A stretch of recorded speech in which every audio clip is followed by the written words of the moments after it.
Noite, pessoal. Sejam bem-vindos a mais uma rodada semanal aqui no Imagens de Resolução de Questões Discursivas. Essa semana estarei com vocês corrigindo a rodada 34, com uma questão discursiva aqui que selecionamos, e também com a rodada 34 das sentenças federais, uma sentença federal cível. Vamos partir para o tema dessa semana, para o enunciado, para a questão, uma questão envolvendo direito penal, envolvendo, na verdade, vários aspectos, eu diria 5 posicionamentos jurisprudenciais que deveriam ser conhecidos para uma boa resolução aqui do caso concreto. Eu gosto bastante desses exercícios com caso concreto para resolver, e a gente alterna, né? Semana passada nós vimos uma questão mais teórica, dogmática, porque a gente vê essa alternância em provas, né? Mas, particularmente, resolução de caso concreto eu gosto bastante. Deixa eu selecionar aqui o nosso slide para a gente começar com a rodada 34. Aqui, ó. Estou selecionando, acho que agora já vai estar aparecendo aí para vocês. Deixa eu botar aqui no modo de apresentação. E vamos lá, pessoal. Começamos, então, aqui. Boa noite a todos no chat. Pessoal, sejam bem-vindos, quem está entrando agora. Vamos ao enunciado aqui do nosso caso concreto. Um caso que envolvia prescrição, que é uma matéria que muitos têm dificuldade na hora da prática, né? Até conhece a jurisprudência, sabe como que dispõe a lei, como que a doutrina interpreta, mas na hora de resolver ali um caso no detalhe, e a gente vê isso na prática, né? É natural ter essa dificuldade, é normal, pessoal. Não é como no direito civil, a gente tem várias regrinhas em aula, né? Nossa, sobre prescrição, a gente gasta aí umas boas horas, né? A gente fica mais de uma noite inteira tratando só de prescrição, porque realmente é muita coisa, é um tema que tem suas peculiaridades, mas também não tem segredo. Quando a gente estuda tudo, dá para resolver qualquer problema, qualquer questão que também não foge daquilo ali. Então, o nosso jagunço mulambo, deixa eu pegar aqui para a gente ir resolvendo o caso concreto. Ele, nascido em 25 de dezembro de 51, tinha sido acusado pelo crime aqui de violação de sigilo funcional, prática do crime 1º de abril de 2015, denúncia fora recebida em 4 de janeiro de 2019, processado e condenado a uma pena de 1 ano e 2 meses de detenção. Sentença foi publicada em 17 de junho de 2019. Inconformado, ele interpôs o apelo que foi provido tão somente para diminuir a pena para 11 meses de detenção. Vejam que só ele recorreu, o enunciado não disse de outro recurso, mas isso que eu queria enfatizar, é que tem muitos que acham que tem que ter a defesa também recorrendo para a resolução, mas não é assim que a jurisprudência entendeu e aplica. Sessão de julgamento no dia 16 e o acórdão publicado em 17. Trânsito em julgado, 4 de julho. Defesa ajuizou revisão criminal em que sustenta ter ocorrido prescrição de pretensão punitiva. E aí se perguntava, com base nos elementos fornecidos, houve extinção da punibilidade? Claro que só tinha aqui informação atinente à prescrição, era só ela como causa extintiva da punibilidade que estava em jogo. Então, pessoal, para a gente bem resolver esse caso, eu tracei aqui 5 premissas para a gente lembrar e também para a gente revisar e aplicarmos elas na prática, né, na resolução de um caso concreto, nada melhor para a nossa memorização, para o nosso aprendizado. Então, a primeira premissa que eu lancei aqui, pessoal, alguns colegas falaram em análise da prescrição da pretensão executória, porque já teria ocorrido o trânsito em julgado. Vejam bem, pessoal, inclusive isso é uma orientação para as provas discursivas em geral. Teve alguns candidatos, isso acontece às vezes aí nas rodadas semanais, teve alguns candidatos que disseram, embora o enunciado fale prescrição da pretensão punitiva, o caso diz respeito à prescrição da pretensão executória. Não que o examinador e que o professor não possa cometer equívocos, mas cuidado, cuidado para não apontar um equívoco que não existe. Na verdade, é comum, né, o candidato dizer: ah, mas o enunciado não falou, não disse isso, não tinha que dizer aquilo. Então, cuidado para apontar um pretenso erro do examinador na questão. Isso pode criar para vocês problemas. O cara, bom, o candidato está achando que eu errei, que eu pensei tanto para fazer, pode, como eu disse, o examinador ter cometido algum erro. Mas cuidado, porque pode soar, às vezes, até prepotente de um lado e de outro lado pior, né? Porque quando o prepotente tem razão, às vezes se deve engolir seco. Mas o problema quando a prepotência vem aliada ao desconhecimento, isso soa mal para o candidato, tá? Muito mal. Então, muito cuidado ao apontar algum pretenso erro denunciado, tá? Muito cuidado com essa postura em prova. E aí eu esclareço, pessoal, a diferença entre a prescrição da pretensão punitiva e da prescrição da pretensão executória é o momento que nós vamos analisar, não é o momento em que estamos analisando. Depois do trânsito em julgado, a gente pode falar ainda da prescrição da pretensão punitiva, como era o caso aqui numa revisão criminal. Então, não é isso que distingue a prescrição da pretensão punitiva da prescrição da pretensão executória. Simplesmente o que distingue é o momento que nós analisamos. Na prescrição da pretensão punitiva, nós analisamos antes do trânsito em julgado o que aconteceu. Na prescrição da pretensão executória, nós olhamos depois do trânsito em julgado o que aconteceu. E trânsito em julgado para ambas as partes. Nós nunca vamos falar em prescrição da pretensão executória antes do trânsito julgado para ambas as partes, só depois, ainda que a jurisprudência majoritária entenda que o início da contagem deva retroagir ao trânsito julgado para acusação, tá? Mas a análise é sempre dali para frente, depois do trânsito em julgado, se houve ou não prescrição antes, né, dos marcos interruptivos, notadamente o início do cumprimento da execução da pena. Por outro lado, a prescrição da pretensão punitiva, nós olhamos o que aconteceu antes do trânsito em julgado. Podemos olhar o que aconteceu antes da denúncia, podemos olhar o que aconteceu durante a ação penal, podemos olhar uma prescrição superveniente, uma prescrição retroativa, mas é isso que é analisado. O que estava em jogo aqui era nitidamente o que aconteceu antes, porque não tinha nada do que aconteceu depois do trânsito em julgado, só veio até ali.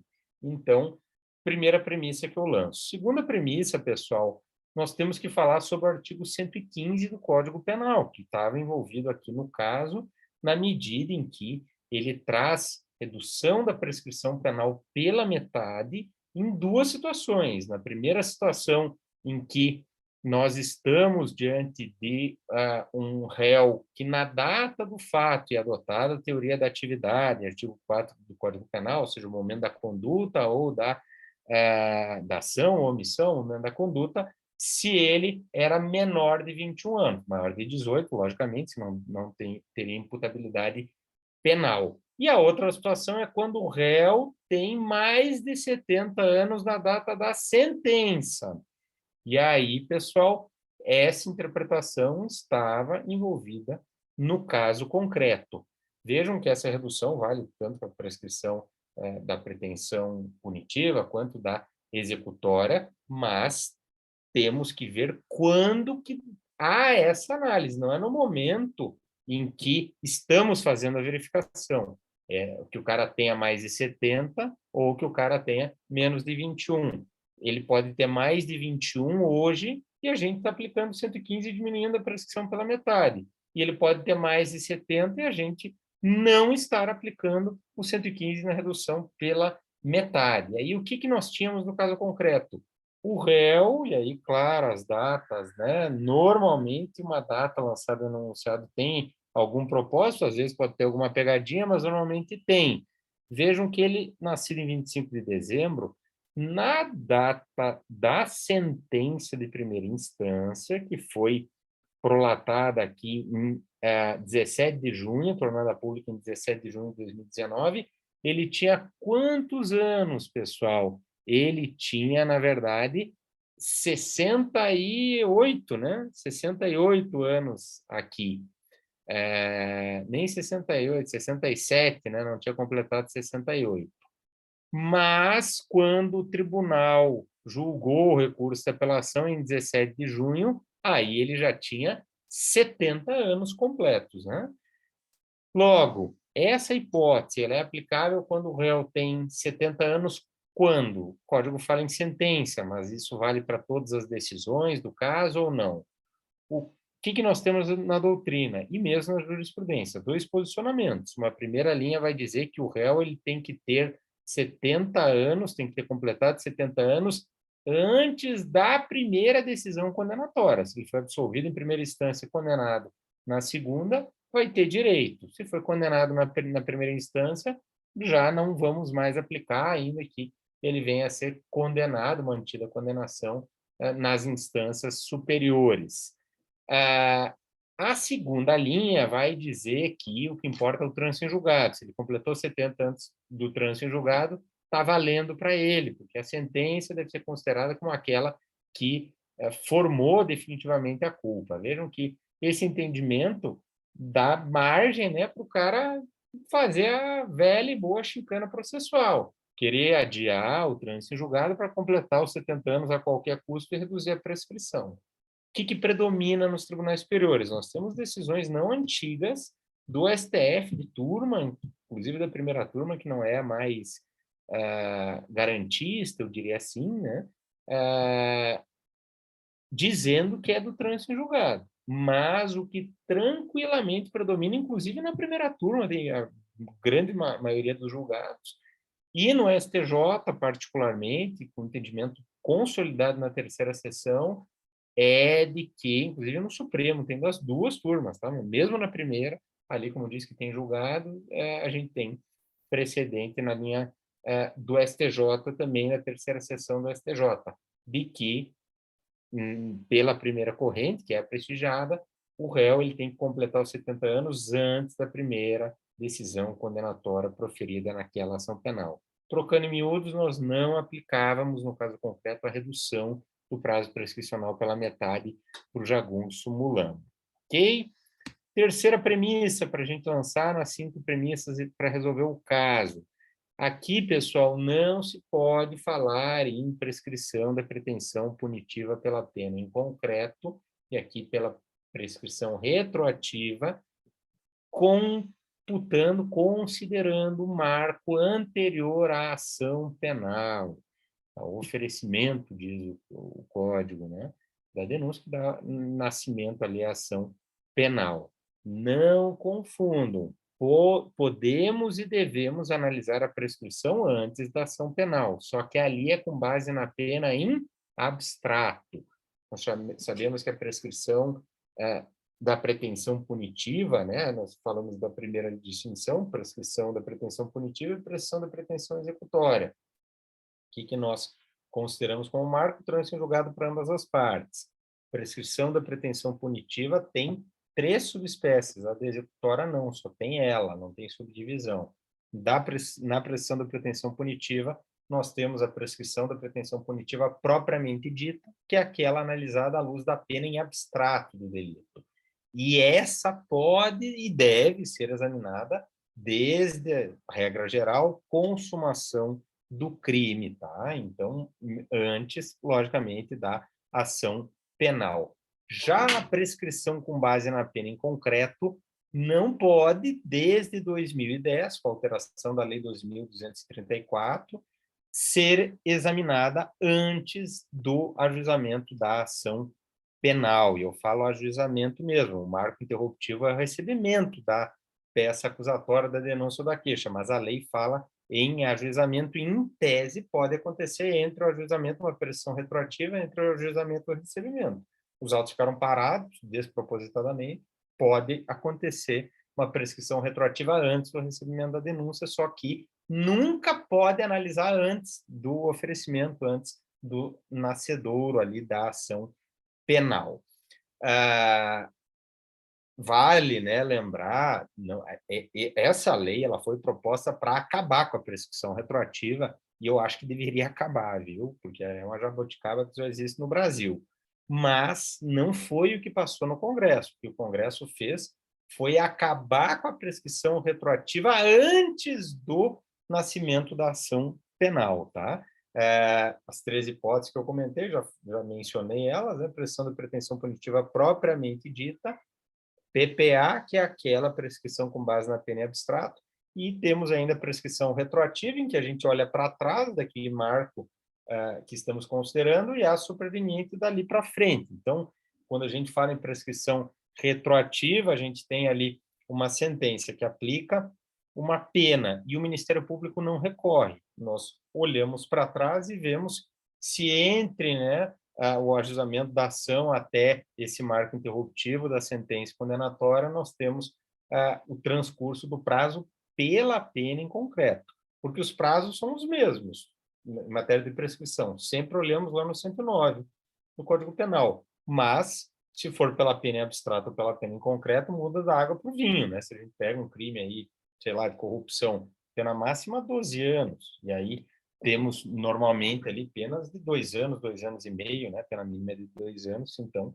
vejam o quanto muda em matéria de prazo prescricional, né? Então, no caso aqui, o fato é posterior a 2010. Eu lembro, se o fato fosse anterior a 2010, a gente poderia falar em prescrição retroativa antes, porque era o cenário pré-lei 2274. E aqui vige o postulado da irretroatividade da lei penal mais gravosa. Quarta premissa para a gente lançar, e na verdade eu construí o caso mais pensando nela, porque os outros temas a gente tem aí jurisprudência já, mas na quarta premissa, embora nós já tivéssemos precedente do plenário do Supremo e também do STJ, das turmas, o STJ agora, em repetitivo, assentou de uma vez por todas essa discussão e alinhou-se de uma vez por todas ao entendimento do STF. Já tinha se alinhado, mas não com precedente qualificado. Então, é esse aqui, né, o ponto mais recente que nós temos, e um repetitivo agora de poucas semanas atrás, em que o STJ entendeu, já do segundo semestre, que por ratificar o entendimento que ele já vinha esboçando no sentido de que o acórdão confirmatório da condenação sempre interrompe a prescrição, sempre, seja aumentando, seja mantendo, seja diminuindo a pena, como era o caso concreto, tá? E aí, só para a gente lembrar, pela importância do tema, o que nós temos aqui de discussão? Uma discussão extremamente calorosa, né, na doutrina e também na jurisprudência. O STJ sempre veio entendendo pelas duas turmas em linha diversa do que agora ele passou a acompanhar em relação ao Supremo. O STJ entendia que o acórdão confirmatório da condenação só no procedimento do júri interromperia o acórdão condenatório, na verdade, o acórdão confirmatório da pronúncia, né? Que é causa interruptiva específica lá no júri. No geral, o acórdão condenatório confirmatório da condenação não interromperia a prescrição. Por quê? Porque lá no Código Penal nós temos, pessoal, em matéria de júri, nós temos a sentença de pronúncia e o acórdão que confirma a pronúncia com marcos interruptivos. E os outros marcos, em matéria de rito que não seja do júri, nós não temos uma previsão semelhante. O que fala é que é interrompida a prescrição pela sentença ou acórdão condenatório, né, com a publicação da sentença ou do acórdão.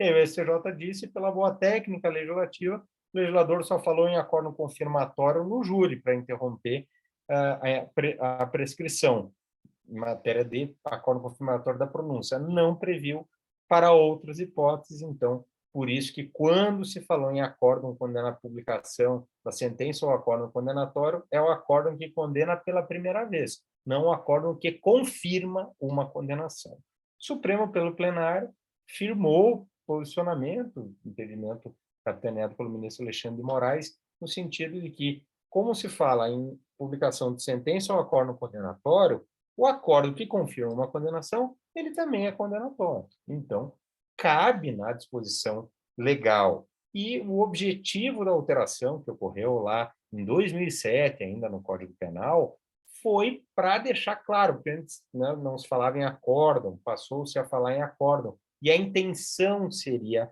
essa, né? Então, o STJ agora dá o braço a torcer, inclusive falando, né, que isso contribui para afastar aquele sentimento de impunidade que é gerado pela prescrição, porque eu, quando eu vejo um caso concreto que deságua na prescrição, sempre sinto uma lástima, né? Porque é um caso que não foi julgado pelo judiciário, né? Falha do aparato, bom para o réu, faz parte das regras do jogo, mas é uma pena, né, pessoal? Porque não se julgou, às vezes até se julgou em primeira, segunda instância, e lá nos tribunais superiores isso acontece diuturnamente, né, pessoal? Por vezes a polícia demora, por vezes o MP demora para denunciar, por vezes o judiciário demora em primeira instância, por vezes em segunda, por vezes nas instâncias superiores, por vezes em todas, né? Mas em algumas vezes é só numa instância que demora, né? Não demora a polícia, não demora a MP, não demora a primeira, não demora a segunda e só a superior, ou, né, a segunda e não, né, a superior, enfim, gera impunidade no sentido de que não se tem uma resposta, seja para absolver ou para condenar. Quinta premissa, pessoal, a interrupção, isso era decisivo aqui também para o caso, se dá pela sessão de julgamento em que há a confirmação da sentença condenatória e não pela publicação do acórdão, como levaria a crer o artigo 117, inciso 4º do Código Penal. Isso é pacífico também na jurisprudência, não é pela publicação. Vejam que tem tribunais que publicam um acórdão rapidinho, né? O STJ publica rápido, os tribunais, segunda instância, alguns rápido, outros nem tanto. O STF por vezes tem relator que publica rápido, outros demoram, e a gente tem acórdãos no Supremo que demoram mais de ano, né, para serem lavrados. Então, isso traz uma diferença muito grande. Eu até coloquei um caso em que a sessão foi num dia e a publicação foi no outro, como acontece nos tribunais de melhores práticas, né? Mas que, no caso concreto, interferia na resolução do caso, do caso, né?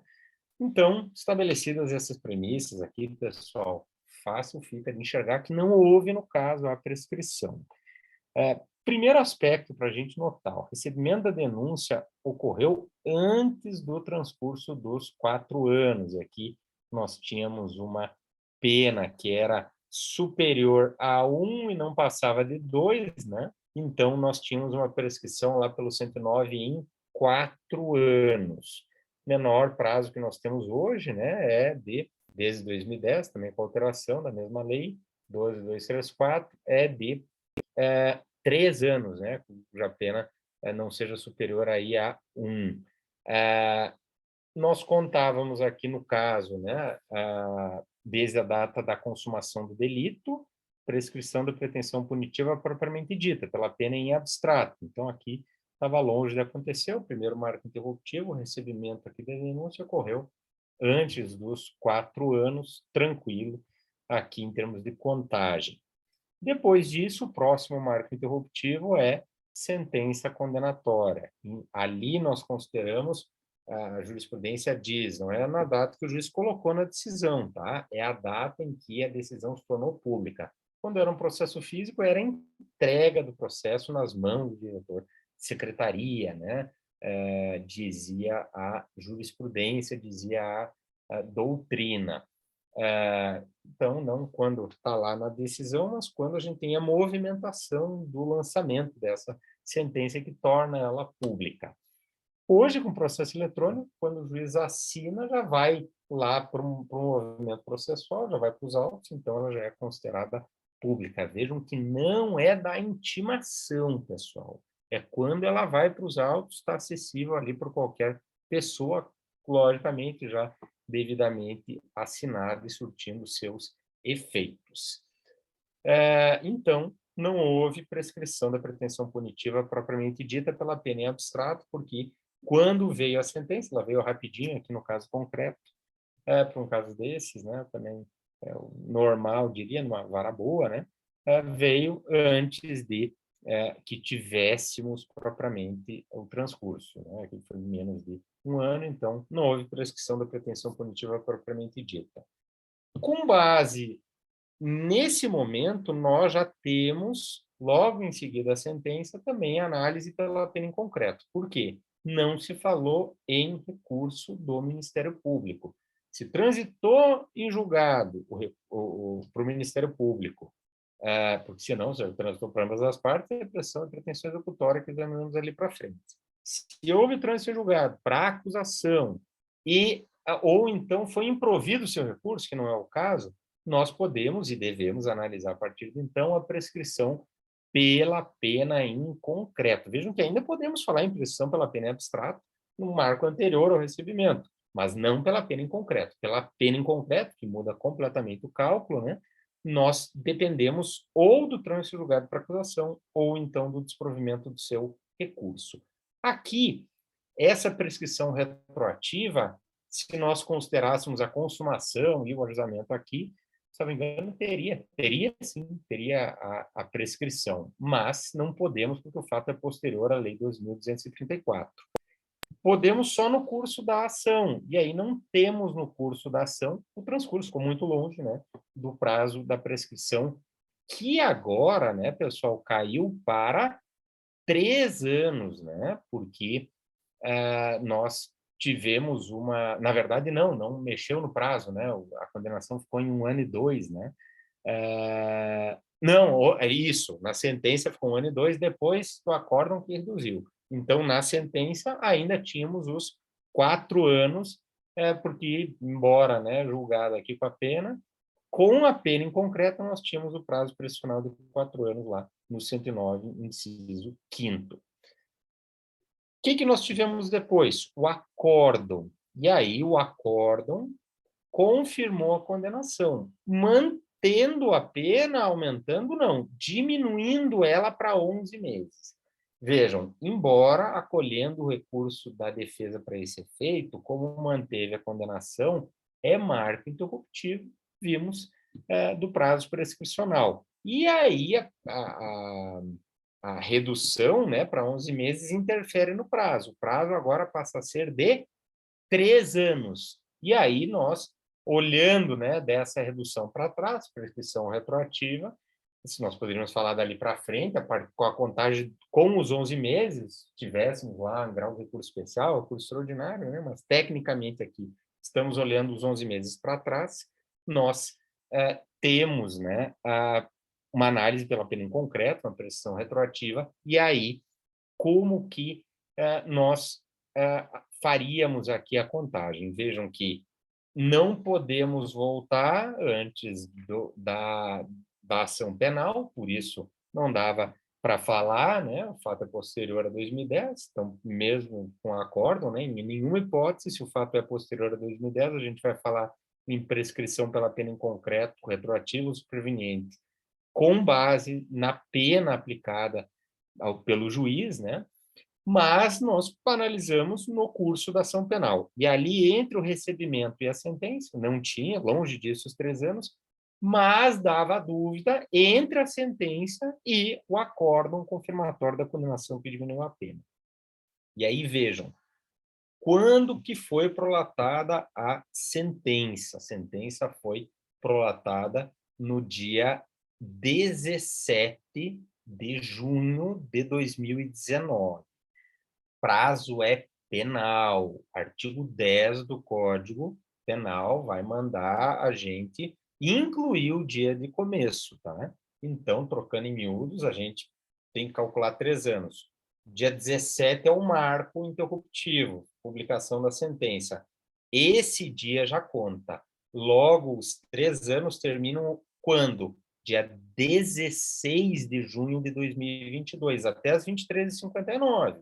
Por quê? Porque enquanto não der o dia 16, o último dia do prazo, ainda não houve o transcurso dos 3 anos.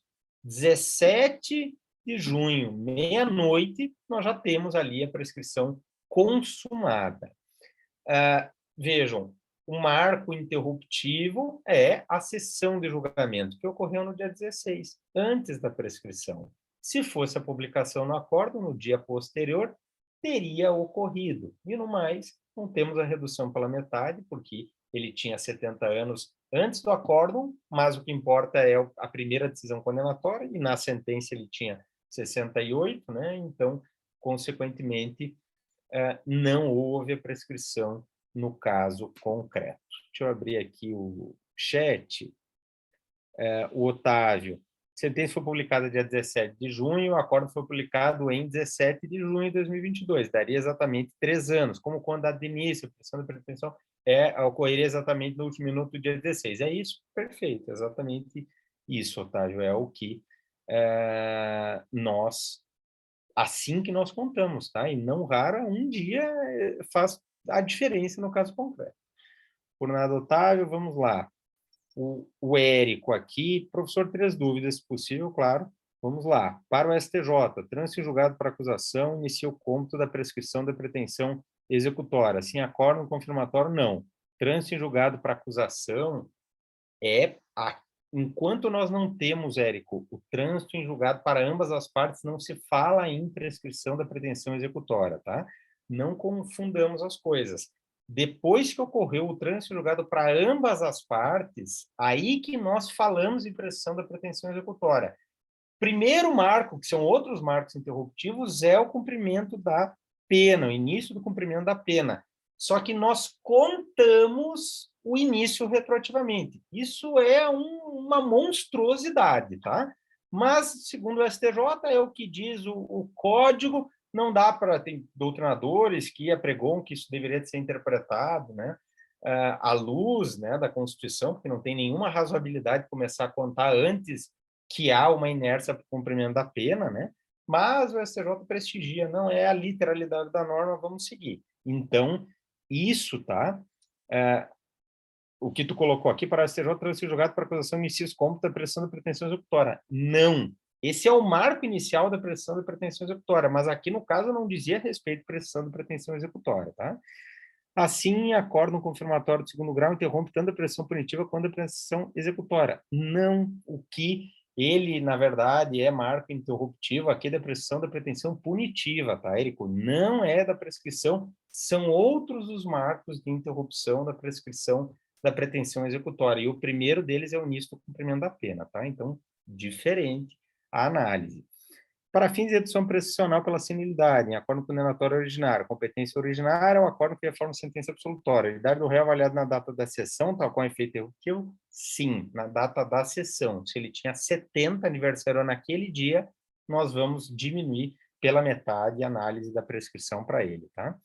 Se a sentença condenatória ou o primeiro acordo condenatório ocorreu na véspera de completar os 70, ainda que ele atinja os 70 um dia depois, não faz jus à redução pela metade. Redutor da senilidade atinge tanto a pretensão punitiva quanto a executória? Sim, se aplica para as duas, tá? Tanto na análise da prescrição da pretensão punitiva, seja pela pena abstrata, pela retroativa ou pela superveniente, seja na prescrição da pretensão executória. Pessoal, então, com isso a gente, por nada, Érico, com isso a gente resolve aqui o caso desta semana e vamos finalizar falando de técnica de resolução de prova discursiva. Estamos aí às vésperas, né, de provas de magistratura federal, de magistratura estadual, então, para a gente guardar bem e aperfeiçoar cada vez nos nossos treinos essa nossa prática de resolução de questões discursivas. Primeiro ponto, pessoal, que eu destaco, né, das nossas 4 etapas que a gente sempre enfatiza, uma leitura atenta, muita atenção no enunciado, pessoal. Não inventem o que não está no enunciado. Ah, mas não teve recurso do MP, não tinha nenhuma relação aqui com o caso. Mas né, vai no de afogadilho ali, sem considerar uma data. Cuidem com datas. Normalmente elas vão ter alguma implicação. Às vezes o examinador bota para xaropear tudo que é data para o cara ver o que interessa e o que não interessa. Normalmente tem uma repercussão, e aqui no caso, as datas quase todas tinham. Só do trânsito em julgado não tinha, porque ela não é marco interruptivo, né, da prescrição, mas apenas para colocar que ocorrera logo em seguida, né, não, a gente poderia cogitar eventualmente uma prescrição antes, né, do trânsito em julgado, uma pressão da pretensão punitiva pela demora no decurso, né, de um recurso especial, no processamento de um especial ou de um extraordinário. Depois que a gente está familiarizado com o caso, vem o nosso brainstorm, que é fundamental a gente soltar tudo no papel, pessoal, despejar, assim que funciona o nosso cérebro. Isso é uma técnica que vem, né, de maneira muito mais geral, em termos de produtividade, gerenciamento, isso é muito tratado na ciência da administração, e eu enfatizo aqui, porque é um processo, na verdade, lógico e biológico também, né? Porque assim funciona o nosso cérebro. É soltar tudo que vem, né, pessoal? Para vocês lembrarem do brainstorm, é aquela história em reunião, pessoal, de a gente não repreender ninguém para falar. Todo mundo fala à vontade. Fala, fala, fala, fala, fala, e sem medo de errar. Pode ser a bobagem que for, tá? Mas assim que as boas ideias são construídas, tá? E aí, vejam, solta o que vem no papel. Então, esse caso aqui, a gente vai lá, né? 325, já vamos olhar a pena, vamos colocar pena máxima tanto. Artigo 109, PPA, 4 anos. Artigo 109, inciso 5º. Aí a gente vai falar aqui também, né? Prescrição retroativa, Lei 12.234, fato posterior, prescrição pela pena em concreto logo depois da sentença, mas ainda não operada, porque não dá para pegar marco, não dá para fazer uma análise anterior à ação penal, como a gente viu. Por outro lado, com acordo, interrompe STJ, STF, STJ repetitivo, STF plenário, 11 meses, redução, 3 anos, né, do prazo, senilidade, 70 anos, 2 correntes, jurisprudência, entendimento majoritário, 70 anos antes da primeira decisão condenatória, artigo 10 do Código Penal, contagem, tudo que vem na cabeça, pessoal. E depois que a gente solta isso, isso vem, né, pessoal? Uma coisa vai chamando a outra. Por isso que a gente vai despejando tudo, escrevendo no papel, num rascunho, para daí a gente montar o nosso plano. A gente tem que ter um plano para a resolução de uma prova. Eu acompanhando as discussões ali no grupo de WhatsApp, aqui do TF3, TF4, o pessoal falando, uma folha inteira, eu posso desconsiderar, isso acontece na prova. Muito mais difícil de acontecer para quem segue esse passo a passo. Para quem faz esse passo a passo, quem está acostumado a fazer e faz no automático. Eu sempre enfatizo, o que dita uma aprovação é aqui, pessoal. Não é escrever 20 páginas, não é escrever 15 páginas, é resolver bem. Se eu tenho um caso complexo que eu tive que, para resolver bem, gastar, às vezes, um tempo grande, claro que eu tenho que ter um tempo, eu tenho que estar com a minha estratégia de prova, né, montada para resolver dentro do meu tempo, 4 horas, 5 horas, e para cada questão, 1 hora, 40 minutos, conforme o número de questões, mas eu tenho que estar com a minha estratégia montada, e nessa estratégia, esse plano da minha resposta, eu tenho que ter um good damn plan, eu tenho que ter um plano que é o que vai ditar a minha aprovação ou não, o meu resultado, a minha nota, a minha avaliação. Eu costumo falar também num projeto arquitetônico, porque um projeto arquitetônico, quem já viu, ele tem que ser preciso, ele tem que ser detalhado. Se ele for feito de qualquer jeito, vai dar problema na execução, e é isso que a gente quer evitar. Na montagem, depois do brainstorm, a gente vai colocar numa questão discursiva, a gente vai colocar início, meio e fim. Uma sentença também não foge disso. Na fundamentação, início, meio e fim. Então, nós vamos começar desenvolvendo numa questão como essa, em que eu sei a resposta, eu estou seguro, eu começo dizendo, sim, houve, eu já respondo, né? Ou não, não houve, como era o caso, né? Eu já respondo sim ou não, para daí desenvolver essa minha afirmação. E explicando nos detalhes, não adianta eu dizer que não houve a prescrição, eu tenho que dizer que não houve, por quê?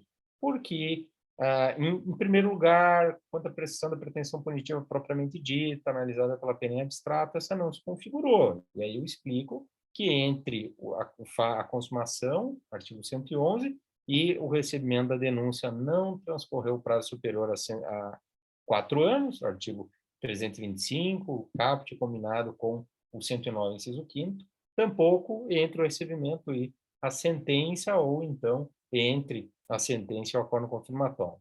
Pela pena em concreto, considerando que houve o trânsito julgado pela acusação, tampouco houve. A gente diria, não dá para considerar antes do marco, antes do ajuizamento da ação penal, porque o fato é posterior à Lei 2.234. Por outro lado, entre o recebimento da denúncia e a sentença condenatória, transcorreu o prazo deveras curto, não configurado também prescrição retroativa, e em relação à pena que foi diminuída pelo acordo, em que pese tenha repercutido no prazo prescricional pela pena em concreto, diminuindo para 3 anos, com a redução da pena operada em segunda instância, ainda assim não ocorrera, porque, pelo artigo 10, considerando o marco interruptivo, né, da sentença até o acordo, nós tivemos menos de 3 anos, porque se consumaria no final do dia 16. Então, assim a gente chegaria na conclusão para dizer que não houve extinção da punibilidade. E a execução da resposta, e aí vejam, esse plano, pessoal, tem que, o que, que é? É item, não é escrever nada. Frase, construir frase. Não, não é rascunho, é esquema, é esqueleto, é projeto, é roteiro, é plano. Então, a gente vai colocar no primeiro parágrafo, vou botar um item, que eu sei que é o primeiro parágrafo. O que, que eu vou dizer? Houve prescrição. Segundo parágrafo. Primeira ideia. Dispositivos legais, para não esquecer. E eu não vou botar Código Penal, não vou botar nem... Eu sei que é do Código Penal, vou botar 325/109.5. Eu vou colocar de um jeito que eu entenda, não precisa mais ninguém entender aquilo ali. Mas que na hora de escrever, passando para o texto definitivo, eu vou olhar meu esquema e vou construir. Eu vejo ali o que eu escrevo o meu primeiro parágrafo. Agora, o que eu vou escrever no segundo? Quais ideias? Eu vou falar disso. Não posso esquecer STJ, STF, repetitivo, plenário, para não esquecer dos detalhes, porque são os detalhes que vão agregar na minha nota, né? E que vão ser decisivos para a minha aprovação. Eu posso até acertar. Li uma vez, já saí escrevendo. Posso até acertar o caso. Eu aposto com vocês, vai faltar alguma coisa que tu não teria deixado faltar se tu tivesse feito um esquema bem feito. Isso vale para uma prova de questão discursiva, isso vale também, claro, para uma prova de sentença civil e penal. E ainda mais, né? Porque ali são muito mais os detalhes, mas mesmo numa dissertação ou numa questão discursiva, a gente tem esses detalhes que a gente deve colocar para cumprir com o espelho, para ter uma nota melhor. Finalizando, como sempre, pessoal, compartilhando aqui os erros mais frequentes, solidarizando os erros que foram encontrados para todo mundo aprender junto. No conteúdo jurídico, muitos alunos que reconheceram aqui a prescrição. Teve aqueles que reconheceram porque diminuíram pela metade, pela senilidade. Teve aqueles que reconheceram porque consideraram pela prescrição, pela pena em concreto, retroativa, marco anterior à ação penal, não podia. Teve aqueles que reconheceram porque contaram do dia 17 ao dia 17, né? 17 de junho de 2019, e achavam que a interrupção, né, teria ocorrido dia 17 de junho de 2022, na publicação do acordo, e aí teria ocorrido a prescrição. Então, por vários motivos, vários alunos reconheceram, esses foram os erros aí mais frequentes. Alunos que acertaram, mas não souberam explicar, não conseguiram desenvolver todo esse raciocínio, simplesmente disseram, falaram de um ou outro marco interruptivo, mas não construíram um raciocínio frente a tudo que deve ser analisado num caso como esse. E outros que não citaram magistério jurisprudencial, vão sempre perder pontos, às vezes preciosos por isso. Se vê que às vezes sabem o entendimento dos tribunais, mas não citam isso, vão perder pontos. E na relação jurídica, pessoal, Publicação de acordo condenatório, ainda que diminua a pena é causa de interrupção da prescrição. Aqui, pessoal, muito comum a falta dessa vírgula aqui num aposto explicativo. Qual que é a oração base aqui? Publicação de acordo condenatório é causa de interrupção da prescrição. Eu estou inserindo uma informação adicional no meio, um aposto explicativo que tem que vir entre vírgulas. Publicação de acordo condenatório, vírgula, ainda que diminua a pena, vírgula, é causa de interrupção da prescrição. Superior, portanto, a 3 anos, erro básico de crase, cuidemos, né, pessoal? E eu lendo inteiro teor do Supremo no final de semana, né, um caso agora rumoroso, lamentavelmente, o tanto de erro de português de um determinado ministro, quanto tem outros que são muito caprichosos, né? De um ministro, o tanto de erro de português, erro de vírgula, erro de crase, erro básico de crase. Inclusive na tese, tá, pessoal? Inclusive na tese. Porque às vezes o cara não lê toda a fundamentação, né? Vai lá só na conclusão, mas mesmo na conclusão. E não é a primeira vez que eu tenho visto isso se repetir com o ministro, mas enfim, todo mundo também erra, mas não custa também, né? A gente tentar aprender, mesmo que com os erros nossos e dos outros, né? Também com os outros a gente deve aprender, porque eu acho muito feio, né, pessoal? Eu, particularmente, quando estou lendo ali um arrazoado, uma petição, quando eu vejo erro de português, é assim, quanto mais básico, pior, né? Porque daí tu pensa, pô, se esse cara não sabe escrever, o que dirá de direito, né, pessoal? Qual é o nível de conhecimento? Então, aqui, antes, né, de numeral, palavra masculina, não vai crase nunca. Passa a ser de 3 anos, vírgula, ante a aplicação do artigo 109. O ante não chama a preposição, tá? Então, por isso não vai a crase. É ante o exposto, que o juiz bota na sentença, é ante a aplicação, portanto, sem crase. Na dúvida, mudem para o masculino. Ante ao exposto, não. É ante o exposto. Então, ante a aplicação, não vai crase, só tem o artigo, não tem a preposição, mas o artigo não tem um a preposicionado. E cuidem, face à aplicação vai, porque é face ao exposto ou face à aplicação do artigo 109. Vamos ver o nosso chat aqui. O Bruno dizendo, obrigado, professor, respondi com convicção, mas no sentido totalmente oposto. E é normal, viu, Bruno? A hora, aliás, quando a gente erra, que a gente aprende, né? Eu tenho erro que eu cometi, eu lembro no primeiro concurso de técnico judiciário que eu fiz, lá nos meus 18 anos, eu errei uma questão de português por um erro, tinham 10 questões, tinha peso 3. Eu ia bem na matemática, acertei as 10, português eu errei uma, e essa uma que eu errei me despencou umas 15 posições, fiquei ainda, né, fui chamado ali, né, por sorte ainda foi na primeira leva, mas podia ter ficado, né, nas cabeças, e eu digo, nunca mais eu errei aquilo, nunca mais, se até hoje o que eu errei, e por isso que é bom a gente errar, e a hora de errar agora, né, Bruno? Muito melhor errar agora do que errar no concurso, que daí a gente grava bem. Dizem que é culpa dos estagiários. Melhor às vezes botar culpa no estagiário, porque eu não quero acreditar que o ministro comete às vezes algum erro assim, né? Mas, né, eu digo, se forem olhar as minhas decisões, votos, com certeza vão achar erro de português aí também aos montes. Mas, olha, foi erro meu, porque eu reviso, e claro que às vezes tem que revisar rápido, né? Mas eu, além de, claro, ver o mérito, que é o que mais me importa, né? Eu também, o português, eu tento e pego, vejo, claro que acontece, mas pelo menos os mais banais, né? Não ocorrerem. Beleza, meus caros, minhas caras, com isso concluímos mais uma rodada de questão discursiva. Bem na hora aqui, vocês têm uma aula de noções gerais de direito, né, formação humanística com o professor Adonias no TRF3, pessoal do TRF3, do TRF4. Boa aula aí para vocês, boa jornada aí de estudos para todos, e nos vemos amanhã. A gente tem aula de resolução de sentença federal, tá? Da rodada 34 de 2022. Vamos amanhã falar aí de técnica de sentença civil. Obrigado pelo feedback aqui, pessoal. Fiquem com Deus, um abraço e até a próxima. Tchau, tchau.